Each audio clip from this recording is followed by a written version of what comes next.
Dear students and viewers, Assalamu alaikum. I welcome you all in my YouTube channel, Zaid Chemistry. Today our topic is about refraction of light through prism, and it will be the last topic of this particular lesson, the human eye and colorful world. Let us start with our topic, refraction of light through prism. Basically, in this chapter, we are discussing this refraction of light. It is discussed with two objects, one is prism and another is glass slab, और दोनों का इस्तेमाल हम laboratory में करते हैं या आपके प्रैक्टिकल्स में भी इसका जिक्र है, जहाँ पे हम refraction of light through glass slab एक क्वेश्चन है, और दूसरा जो है वो है refraction of light through prism. तो यहाँ पे एक्चुअली जो ये चैप्टर है ये हम लाइट चैप्टर में पढ़ते हैं, लेकिन इस चैप्टर में एक्चुअली आपके दिस डिस्क्रिप्टिव वे जो आपका एग्जाम का होता है वहाँ पर भी इस टॉपिक को रखा गया है, तो मैंने ज़रूरी समझा कि मैं इस टॉपिक को आपके साथ डिस्कस करूँ। Let's start with our topic. तो जैसा कि आप लोगों को पता है कि रिफ्रैक्शन जो है, refraction is that process in which the path of light that bends when this light goes from one medium to another medium, or when light goes from a rarer medium to a denser medium, its path changes। तो यहाँ पे मैंने एक diagram बनाई है, this is the diagram of A prism. मगर ये जो डायग्राम है इट इज यहाँ पे एक्चुअली अगर जब भी हम रे डायग्राम्स बनाते हैं तो, या अगर हम एक्सपेरिमेंटली इसको दिखाएंगे पेपर पे, तो हम इस डायग्राम को ऐसे ही दिखाएंगे। तो this is the base of this prism and this prism has been shown by this PQR। Let us suppose that this prism and this is the base of the prism. अगर हम इसी prism को थोड़ा magnified view से देखेंगे तो prism ऐसे देखता है। इसमें एक्चुअली क्या होता है कि इसके अगर हम देखेंगे कि इसमें दो ट्रायंगुलर फेस होते हैं। जो दो ट्रायंगुलर फेसेस हैं वो क्या होते हैं, वो अपोजिट होते हैं, और इसमें तीन रेक्टेंगुलर फेस होते हैं। एक ये वाला फेस है, ये वाला फेस है, और एक ये वाला फेस है। अगर हम इसको इस तरीके से अगर हम इसको यहाँ पे शो करेंगे, these two are triangular faces, they are opposite to each other, 1 2 and 3, 1 2 and 3, these are rectangular faces and they are not opposite to each other। तो रिफ्रैक्शन ऑफ लाइट जब भी प्रिज्म के थ्रू होती है तो इसमें क्या होता है कि during the refraction of light, during the moment of light through a prism, जो एमरजेंट रे होती है, जब ये रे इस गिलास प्रिज्म के या इस मीडियम से बाहर आती है, उस रे को हम एमरजेंट रे कहते हैं। तो एमरजेंट रे जो है ये इंस्टेंट रे के पैरेलल नहीं होती है in case of glass prism, while as in case of glass slab जो एमरजेंट रे होती है, यानी कि जो रे गिलास स्लैब से जब रे वापस निकलती है तो उस रे को हम एमरजेंट रे कहते हैं। तो एमरजेंट रे जो वहां पे होती है वो एक्चुअली पैरेलल होती है किसके इंसिडेंट रे की। तो यहाँ पे ये जो refraction of light, this whole refraction of light through glass prism is shown by this diagram, by this diagram. तो यहाँ पे हमें एक बात को फिर से याद रखना है कि when A ray of light it passes through a glass slab, when a ray of light it passes through a glass prism, not glass slab, sorry for that, when a ray of light passes through glass prism, refraction or bending of light occurs, refraction or bending of light occurs, and this refracted ray it also leaves this medium, or it also leaves this glass prism। एक तो ray of light जो है जब ये पास होती है glass prism में, ये बेंड होती है। Besides this it also leaves from this medium, that means it also leaves from glass prism. Since the refracting surfaces कौन है यहाँ पे, अगर हम देखेंगे PQ and PR, they are not parallel to each other। Glass slab में क्या है कि रिफ्रैक्टिंग सरफेसेस जो है वो पैरेलल होती है एक दूसरे की, इसलिए एमरजेंट रे जो है वो किसके पैरेलल रहती है, इंसिडेंट रे के। मगर यहाँ पे क्या है, PQ is the refracting surface, PR is the refracting surface. यहाँ पे बेंड होती है, फिर से यहाँ पे ये लाइट बेंड होती है, जिसको हम एमरजेंट रे भी कहते हैं। तो दोनों जो सॉरी फॉर दैट, दोनों जो ये साइड्स है, अपोजिंग साइड्स जो है, ये एक दूसरे के पैरेलल नहीं है।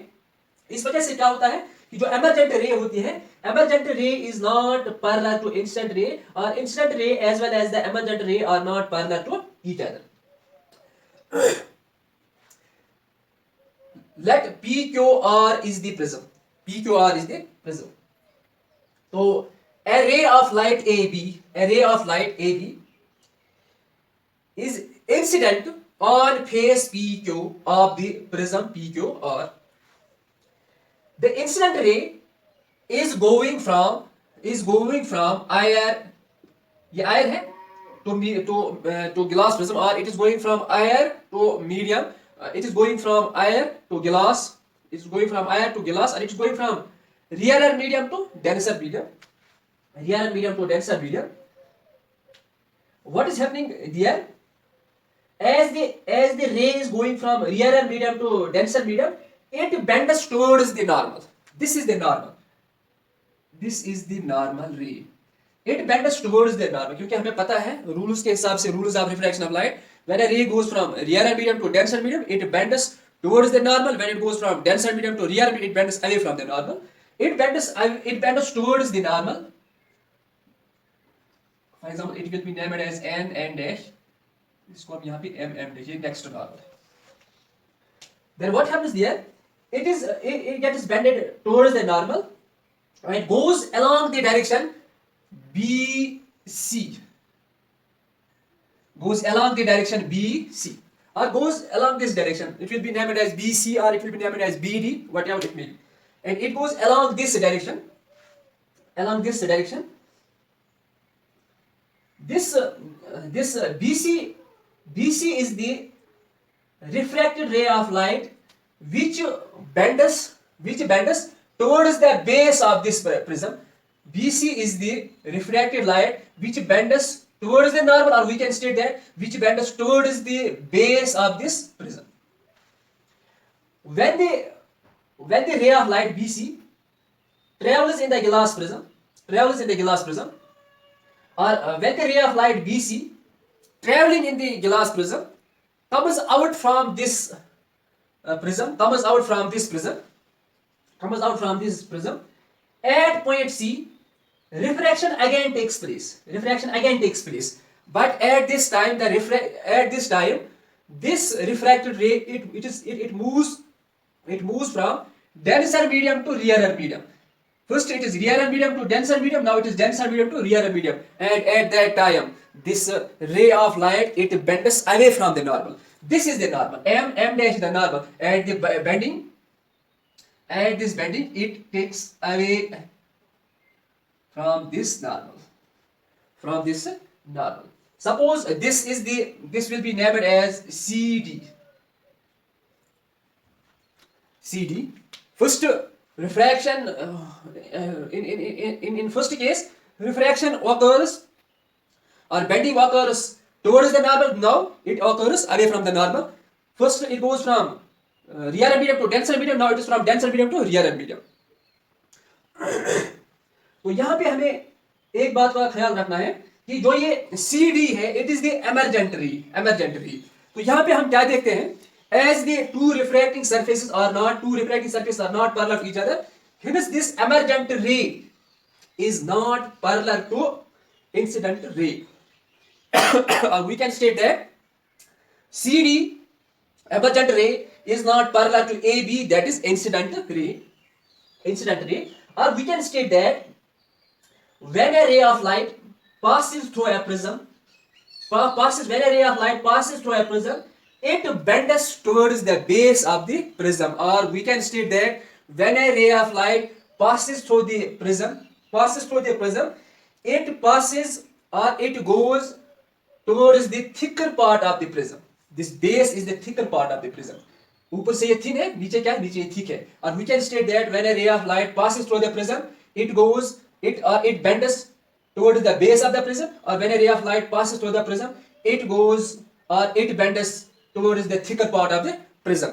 This is the main point of the refraction of light through prism. तो यहाँ पे हमें क्या याद रखना है कि जो emergent ray है, emergent ray is not parallel to incident ray, as the refracting surfaces, that is PQ and QR, they are not parallel to each other. While as glass ray में क्या है, glass ray में ये जो जो ये refracting surface होती है, refracting surface are they are parallel to each other, that is why emergent ray is parallel to incident ray.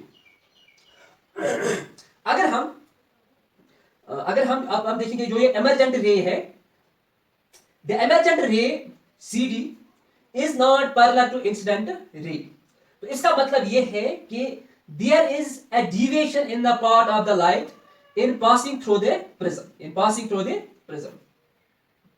अगर हम इसी ए बी लाइट को, ए बी जो ये ए बी इंसिडेंट रे है, अगर हम इसको एक्सटेंड करेंगे अगर हम इसको एक्सटेंड करेंगे with a dotted line up to a point E,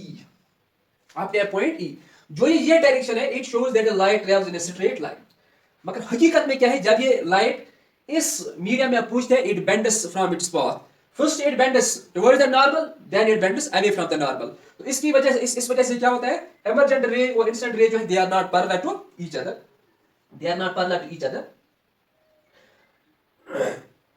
अब हम ऐसा करेंगे, जो CD है, जो इमरजेंट रे है, अगर हम इसको हम बैकवर्ड्स में खींचने की कोशिश करेंगे इसको हम एक्सटेंड करेंगे बैकवर्ड्स में by the dotted line, it cuts this line, this imaginary line at point O।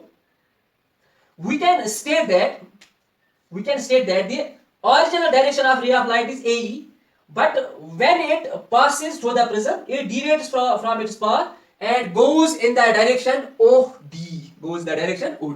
यानी अगर हम ऐसा करेंगे, इस ए बी इंसिडेंट लाइट को हम एक्सटेंड करेंगे in a straight direction by dotted line, the line can be AE, it will be the original line. लेकिन जब ये इंसिडेंट रे जो है, ये किसी ग्लास प्रिज्म में किसी मीडियम पे स्ट्राइक करती है, ये मीडियम में क्या होती है, रिफ्रैक्ट होती है। तो ये रिफ्रैक्ट कैसे होती है, बाय दिस लाइन CD। अगर हम इसी CD लाइन को थोड़ा एक्सटेंड करेंगे बैकवर्ड्स में, ये इस लाइन को, ओरिजिनल लाइन को कट करेंगे कहां पे, ओह पॉइंट पे। तो हम ये कहेंगे जो OD है, OD क्या है, एक्चुअली OD वो लाइन है जो हमें ये दिखाती है कि ये जो ये लाइन AE है, it gets bended in the path of OD, or it gets bended in this OD path। तो जो एंगल है, between this incident ray